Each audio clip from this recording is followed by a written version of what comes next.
Bonjour à tous et à toutes, nous sommes en septembre, l'été est fini, les enfants retournent enfin à l'école et les adultes continuent de travailler comme toujours puisque notre triste existence n'a pour seul objectif que de servir la grande machine du capital qui nous exploitera jusqu'à notre retraite qu'on aura éventuellement vers nos 75 ans. C'était quoi déjà le sujet de la vidéo? Ah oui, les animés de saison.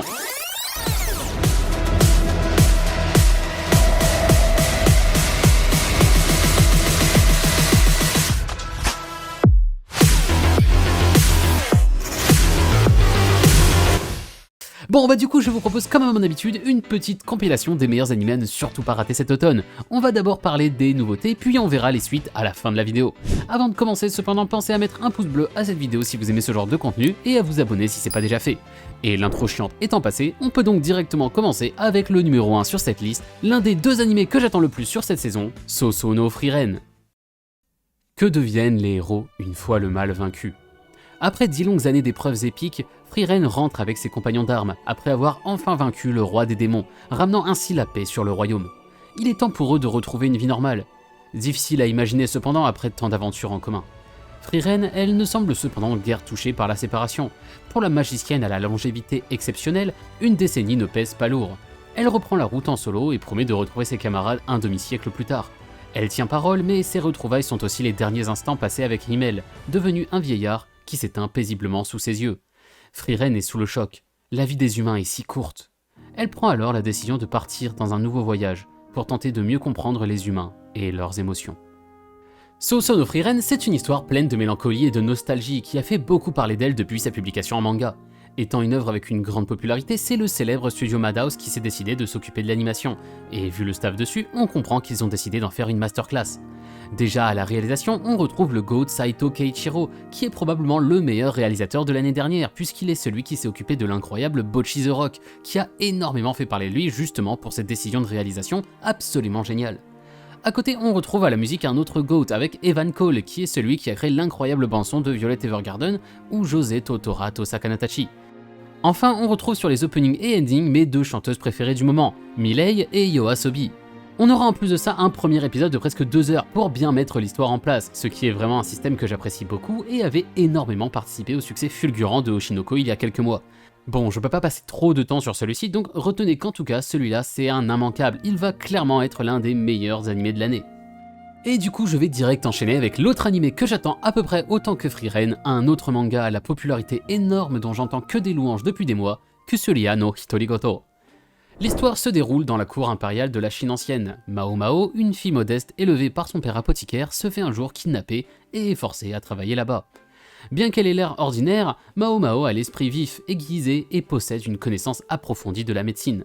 C'est son secret jusqu'à ce qu'elle rencontre Jinchi, un résident du palais au moins aussi perspicace qu'elle. Il voit à travers la façade de Mao Mao et décide de faire d'elle la goûteuse professionnelle d'une des favorites de l'empereur, pour qu'elle puisse goûter la nourriture de la dame à la recherche d'un poison. Kusuria no Hitorigoto, que vous connaissez peut-être sous le nom des carnets de l'apothicaire, c'est à la base un light novel qui a aussi été adapté en manga. Il est particulièrement apprécié pour son unicité puisqu'il semble plus proche des xianxia chinois que de ce qu'on trouve habituellement au Japon. C'est le studio OLM, connu pour les animés Pokémon, Beyblade ou Inazuma Eleven qui s'en occupe, avec un réalisateur peu expérimenté pour gérer le projet, donc c'est pas très reluisant de ce côté-là, mais les images et trailers sortis jusqu'à présent étaient très beaux, donc il n'y a pas trop de raison de s'inquiéter outre mesure. On va donc passer au suivant, Hametsu no Oukoku. Pendant des siècles, humains et sorcières ont vécu côte à côte, les premiers comptant sur le pouvoir des secondes tout en les craignant. Mais lorsque la technologie remplace peu à peu la magie, les humains décident qu'il est temps d'en finir avec les sorcières et lancent une vaste chasse dans le but de les éliminer. Autrefois, Adonis était l'apprenti de Chloé Morgane, la célèbre sorcière des glaces. Emprisonné après la mort de son mentor, le jeune homme a tout enduré pendant 10 longues années. Mais désormais, il est libre et a bien l'intention de se venger. Adaptation d'un manga toujours en cours avec 8 tomes à l'heure actuelle, Hametsu no Oukoku semble être un animé de vengeance bien sympathique et edgy. Le mix entre monde ultra développé et magie est pas non plus quelque chose qu'on a l'habitude de voir, donc celui-là m'intrigue un peu. Sans perdre plus de temps cependant, on repart donc sur des animés plus prometteurs, avec l'adaptation d'un manga ultra célèbre. Il s'agit d'un manga écrit par l'un des auteurs les plus reconnus du milieu, Naoki Urasawa, et il s'agit de Pluto. Célèbre pour ses prouesses lors de la 39e guerre asiatique, le légendaire robot suisse Mont Blanc est violemment assassiné. Les humains et les robots du monde entier pleurent la perte de cette célébrité aimée de tous. Son ancien compagnon d'armes et détective robotique d'Europol, Gesicht, est envoyé pour enquêter sur la tragique disparition de Mont Blanc. Dans sa quête, Gesicht découvre des preuves de l'existence d'une entité mystérieuse, connue uniquement sous le nom de Pluto. Il apprend également l'existence d'un complot visant à démanteler les 8 robots spécialisés venant du monde entier qui ont participé à la guerre.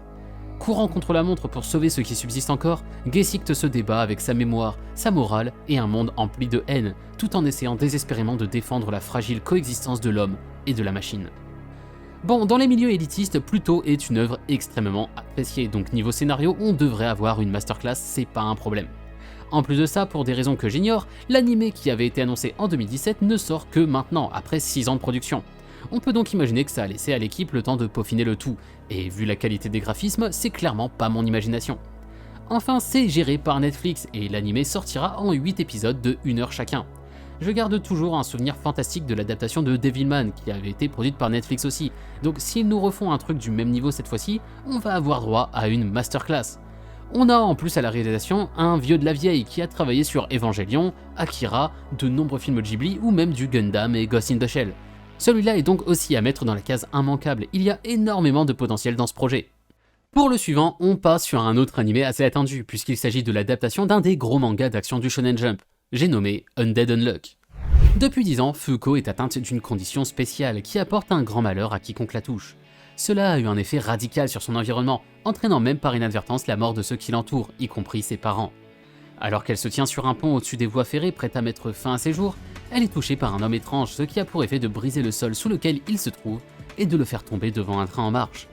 Cependant, lorsque Fuko trouve le cadavre de l'homme, elle découvre que son corps se régénère et qu'il revient à la vie. L'homme, nommé Andy, est immortel et comme elle, il souhaite aussi la mort. Fuko décide finalement de faire équipe avec Andy pour lui offrir la meilleure mort possible. Mais une mystérieuse organisation se cache dans l'ombre, espérant tirer profit des étranges capacités du duo. Undead Unluck, c'est à la base un manga qui sort depuis 2020 et qui est toujours en cours. Il semble être l'un des plus populaires du Shonen Jump ces dernières années, ce qui fait que vous en avez sûrement déjà entendu un peu parler auparavant. Géré par David Productions, notamment connu pour JoJo's Bizarre Adventure, c'est Yasuyuki qui sera à la réalisation. Il a peu d'animés à son actif, mais les peu de projets sur lesquels il a travaillé sont en majorité des grands succès, comme l'excellent Kubikiri Cycle ou le populaire Fire Force. A noter que l'anime est classifié comme ecchi, donc cela pourra en rebuter certains. Ceci étant dit, on continue, et cette fois on va parler de Ragna Crimson. Dans un monde où les dragons gouvernent le ciel, la mer et la terre, ceux qui veulent les combattre et gagner doivent dépasser les limites de la force humaine. Parti pour la victoire, Ragna, un chasseur de dragons, se joint au mystérieux Crimson. Cependant, les motivations de ce dernier peuvent paraître obscures, mais il possède le même objectif, qui consiste à détruire les monarques dragons. Ragna Crimson, c'est une espèce d'animé de dark fantasy, où on va manifestement avoir de la baston avec des pouvoirs stylés, du sang et des morts. C'est à la base un manga de Square Enix, et l'animé sera géré par Silverlink, ce qui est franchement pas un très bon signe puisqu'ils ne sont pas particulièrement connus pour proposer des grands animés. C'est aussi compliqué de savoir ce que ça va donner niveau réalisation puisque Takahashi Ken, le réal, a énormément d'expérience en tant qu'animateur, ayant taffé sur plus de 140 animés, mais son seul animé notable en tant que réal, c'est Fate Kaleid. La réal de Kaleid n'était pas mauvaise cependant, donc on verra bien ce que ça donnera cette fois-ci. On arrive donc sur le dernier animé que je voulais vous présenter, et on va finir avec...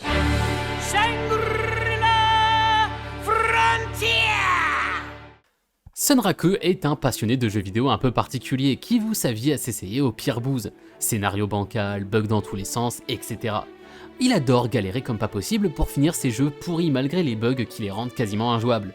Mais lorsqu'il décide pour une fois de s'attaquer au VRMMORPG Shangri-La Frontière, un jeu considéré comme étant le GOAT avec pas moins de 30 millions de membres inscrits, il ne se doute pas qu'il devra faire preuve de tous ses talents pour venir à bout d'une épreuve encore plus corsée. Bon, en gros ici on se retrouve avec une espèce de joueur du grenier qui se fait plus ou moins isekai. C'est à la base un web novel qui, comme tous les isekai existants, provient du site Shosetsuka Ninaro. Il est techniquement pas un isekai et c'est probablement la raison pour laquelle il a l'air pas mal du tout. Ça surfe clairement sur l'ère post-Sword Art Online, mais c'est pas forcément pour me déplaire, donc lui, je l'attends avec impatience.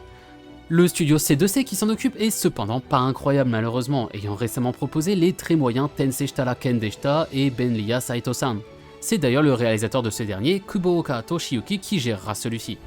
Et maintenant qu'on en a fini avec les nouveautés, voyons rapidement les suites. On va y aller par ordre de popularité, donc on commence par une saison 3 de Tate no Yusha, ainsi qu'une saison 2 pour Spy Family, Goblin Slayer et Kage no Jisoryokusha. On a la suite de la saison 3 de Dr. Stone et la saison 3 de Tokyo Revengers. Dans les moins populaires, on retrouve une saison 2 pour Saihate no Paladin, Seijo no Marioku wa Banno desu, Kanojo mo Kanojo, ainsi que la partie 2 de celle de Maotsukai no Yome et une partie 2 aussi pour Dead Mount Death Play. Pour conclure, cette saison d'automne est globalement plus orientée action avec pas mal de gros titres assez connus, et on va manquer un peu de trucs plus chill genre Slice of Life. Ceci étant dit, j'espère que la rentrée des classes s'est bien passée pour vous et que vous trouverez des animés qui vous plaisent cette saison. De mon côté, je vous laisse et j'espère vous retrouver très vite pour la prochaine vidéo.